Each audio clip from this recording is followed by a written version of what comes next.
The end of Elena and Julian's marriage wasn't a sudden explosion, it was a slow, bittersweet fading of the light. She walked away to find stillness settling into the West Village to build a life where her success was her own. She found something more, a positive pregnancy test and a heartbeat that tethered her to the man she had just left. Chapter 1. The ink is dry. Elena's new apartment was quiet. Standing in the center of the living room, she didn't expect the familiar echo of the Connecticut mansion. In that house, the silence had been everywhere. It was a structure of white marble and soaring ceilings built to amplify the distance between two people. But this West Village apartment was different. The silence here was smaller, warmer. It was cluttered with the low-frequency hum of a city that didn't know her name. It was the sound of a clean slate. It was terrifying. Elena sat at the small bistro table she'd bought at a sidewalk sale. On its surface lay a single sheet of cream-colored paper. She didn't need to read it again. She had memorized the font, the way the ink of Julian's signature didn't quite bleed into the fibers, and the embossed seal of the court that felt like a brand. The decree was final. 2,555 days of marriage had been reduced to a document that weighed less than an ounce. She traced the outline of Julian's name with a steady finger. Julian Thorne. Even on paper, his presence was authoritative, a series of decisive strokes that left no room for negotiation or sentiment. He had wanted space to find himself again. He had explained it to her in their study. His voice, a low-level vibration, betrayed nothing of the man who had once promised her the moon. He had looked at her that day not with anger, but a terrifying administrative calm. It was the look he gave a line item on a balance sheet that no longer justified its maintenance cost. Elena hadn't screamed. She hadn't thrown the crystal decanter that sat on the side table. Her mother had raised her better than that. The Vances did not make scenes. Instead, she had simply looked at the way his fingers dug into the desk. It was the only sign that he was anything other than a machine processing a divestment. She knew how to let go of an empire. She had been forced to learn the choreography of loss when she was 16. Memory washed over her, replacing the apartment's peeling wallpaper and cramped dimensions with the vast lawns of the Hamptons. When she was a teenager, the Vance name had been a pillar of New York society. Her father had been a titan of textiles, a man who believed that quality was a moral imperative and that a Vance never settled for second best. Then came the landslide. The moving trucks. Her mother's face as she told Elena to pack only what fit in 2 suitcases. The Steinway, the Rothko, the silk curtains, all gone. She had watched her father, once a man of vibrant and commanding energy, wither until he spent hours staring at a brick wall. She had learned then that money wasn't safety. When she met Julian years later, she had mistaken his sturdiness for a different kind of safety. Julian Thorne was a man built of shipping containers and global logistics. He moved through the world with a terrifying lack of doubt. She thought that if she tethered herself to him, she would never feel the floor falling out from under her again. But she had forgotten that a man built of steel can also be cold. The IVF years had been the ultimate proof of that coldness. Elena closed her eyes and the sensation of a needle prick returned to her thigh. 3 rounds. 3 years of hormones that made her feel like a stranger in her own skin, trapped between numbness and anxiety. Julian had been a model of efficiency throughout the process. He had scheduled the appointments with the top specialists in the world. He had hired a private nurse to administer the shots when his own schedule became too demanding. Every time a test came back negative, he didn't weep. He didn't offer a shoulder for her to sob on. He simply walked to his home office and closed the door.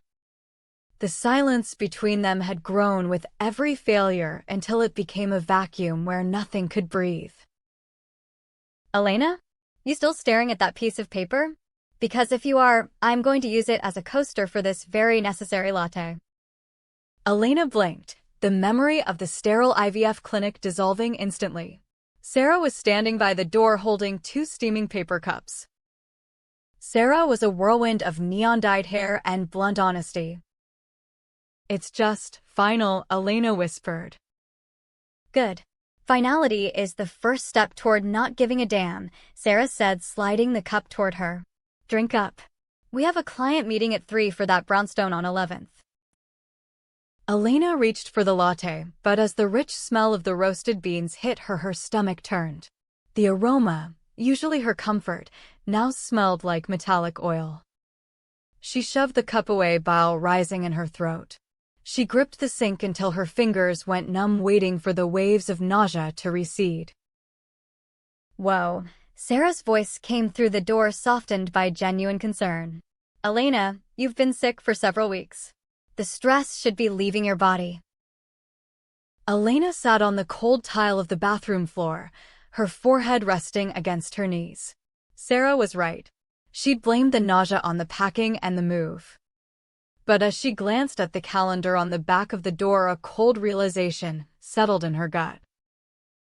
The last time she and Julian had been together, it was a night of desperate grief. They hadn't used protection. She was 6 weeks late. Elena walked to the medicine cabinet and reached for the small cardboard box. 10 minutes later, staring at the 2 pink lines on a plastic stick, she felt the world tilt on its axis. The miracle had finally arrived in the midst of the ruins. It was the universe's cruelest joke. Chapter 2. Her Choice. The plastic stick burned against her palm. Her breathing was shallow. The only sign of the chaos inside her was the way her chest rose and fell. Elena, you okay in there? "I'm fine." Elena forced the words out and shoved the test into her pocket. "Just a stomach bug. It must have been the takeout from last night. I think I need to cancel that meeting." Cancel? That's our biggest lead since you went independent. The owner is a friend of a friend. Elena didn't answer. She was staring at her reflection in the mirror, her pulse fluttering so hard she could see it against the delicate skin of her throat. Independent. A baby would ruin everything she had built so far. It would drag her right back into the life she just escaped. She had finally cut her own ties when Julian signed their papers. Now, 2 pink lines threatened to undo all of it. For a fleeting, desperate second, the thought seduced her. I don't have to do this. She could make an appointment, a clinical procedure, and the problem would be gone. She could remain Elena Vance, the architect who answered to no one. She could sever this last link to Julian forever and ensure he never had a reason to look at her with that terrifying sense of duty again. It would be cleaner, safer. But as her hand hovered over her flat stomach, the logic crumbled. The instinct that rose up wasn't fear, it was possession. This wasn't just Julian's legacy, it was her child too. No, she thought, the word ringing like a bell in her mind. I am keeping this. The resolve grounded her. She closed her eyes. Was it a boy? A son with Julian's dark eyes? A thorn heir raised to lead before he could walk? Or was it a girl? A daughter who might inherit her defiance? A girl who would be expected to navigate the same polished, restrictive world that Elena had just fled? Boy or girl, it didn't matter. She wouldn't tell him. She knew that eventually he would find out. Julian always did. But she would fight to delay that day for as long as possible. And above all, she knew she couldn't let him find out now. If he knew, he would return instantly, not out of love, but out of an obligation.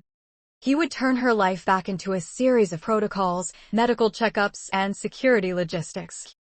He would build a new fortress around her, and she would spend the rest of her life watching the resentment grow in his eyes, as he realized he was trapped by the very miracle he had once wanted, but with a woman he no longer felt a spark for. She had stood on her own feet once after the Vance Empire fell. She had learned how to survive on subway rides and canned soup.